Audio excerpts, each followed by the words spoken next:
Building relationships that last. Love God, love people. If we think about it, human life is all about relationships, which begins at birth and ends only when we die. This is so because that is how God created us, to be in relationship with Him and with one another. Some of these relationships are those between husbands and wives, parents and children, siblings, relatives, friends, neighbors, classmates, teachers and students, employers and employees, customers and vendors, so on and so forth. Instead of focusing on just one relationship, I would like to share some fundamentals based on the Bible that would be applicable to every relationship. Relationships are God ordained.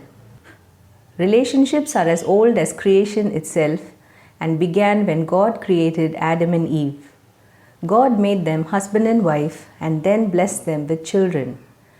Adam and Eve had this unique privilege of communing with God and with each other. The serpent, in a subtle way, entered into this beautiful relationship and messed it up big time.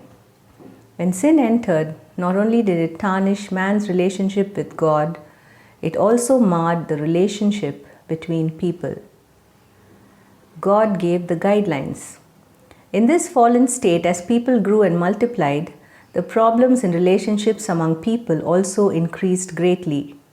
This eventually became an enormous challenge for Moses, who led the people of Israel across the wilderness for 40 years. The issues that the people faced were numerous, and it became impossible for Moses or the leaders to handle them. It was at this point that God called Moses and handed to him laws to help guide these people. These laws were broadly categorized into three main sections: the ceremonial laws, civil laws, and moral laws that included the 10 Commandments. It was the love of God that was operational behind these laws to enable people live in love and harmony. Sadly, over a period of time, the people missed the point and got so engrossed in the nitty-gritty that they forgot the true purpose of these laws. The greatest commandments. However, when Jesus came down to earth, He established the new covenant and took these laws to a much higher level. To the Pharisees who conspired against Him and wanted to trap Him, Jesus summed up the entire law with His most confounding reply. Here's the question to Jesus that was raised by a lawyer among them. Teacher, which is the greatest commandment in the law? Matthew chapter 22 and verse 36. Listen to Jesus' astounding reply as found in Matthew chapter 22, 37 to 40.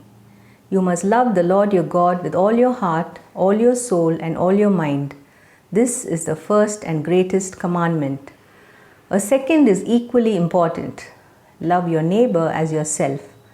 The entire law and all the demands of the prophets are based on these two commandments.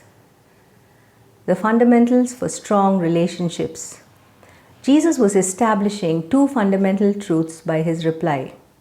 The first one is the fact that as those created in the image of God, our relationship with God must be the foundation on which all other relationships are built. This relationship with God is a love relationship wherein we love God with our whole being. The second part of this commandment is that we have the responsibility to love others the way we love ourselves. If we were to say it simply, these are two sides of the same coin. Oftentimes we try to set right earthly relationships, not realizing that if we do not have the right love relationship with God, it just won't work. This can be a little tricky because there are those who are content with having the right relationship with God but care nothing for others. So also there is another group who are keen to love others but don't care much about their relationship with God. The first one will make us a recluse, while the second alone will make us an altruist. Loving God means to obey His commandments. When we love God the way we should, we will also keep His commandments. Jesus said it so aptly in John chapter 14 and verse 15. If you love me, you will keep my commandments. To obey God's commandments means we will walk as God desires for us to, and will therefore reflect His attributes in all our relationships. We, as children of God, have been given the Holy Spirit of God to live inside of us. If this is so, then the fruit of the Spirit, as mentioned in Galatians chapter 5, verses 22 to 23, love, joy, peace, patience, kindness, goodness, faithfulness, gentleness, self-control will be evident in our lives. Share God's love with others. Once we love God the way we should, the next step is for us to extend this love that we have received from Him to those around us. This love that we are to share with others should be as profound as the love we have for ourselves. This is not a love that puts ourselves down, but one that respects and treats others the way we would like to be treated.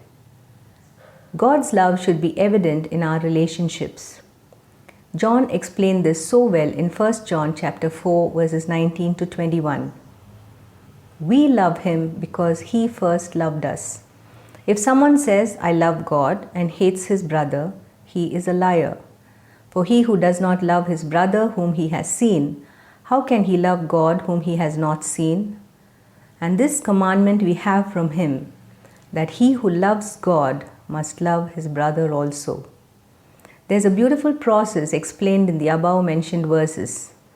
God loved us first, and He loved us so much that He gave His only begotten Son Jesus to die on our behalf. We love God because He loved us first. We love Him with all our heart, soul, mind and strength. Mark chapter 12 and verse 30. And we also extend this love to everyone around us. It is a simple logic that one cannot claim to love God and hate his brother or sister. The reason for this is that the only way our love for God can be shown tangibly is when we demonstrate the same love to those around us. Moreover, this is God's clear command that those who love God have the obligation to love those around us too. Let us establish this fact firmly in our minds, that if we try to love others with our own efforts or in our own strength, it most certainly will prove futile. On the other hand, when we love God and allow Him to fill our hearts with His divine love, loving others would become easy and uncomplicated. Every day may we pray and ask God to fill our hearts with His divine agape love, one that is pure, intentional, unconditional and sacrificial. A love that teaches us to love others the exact way we love ourselves. Enjoy your day loving God and loving others. If you are blessed by this devotion, do share it with others.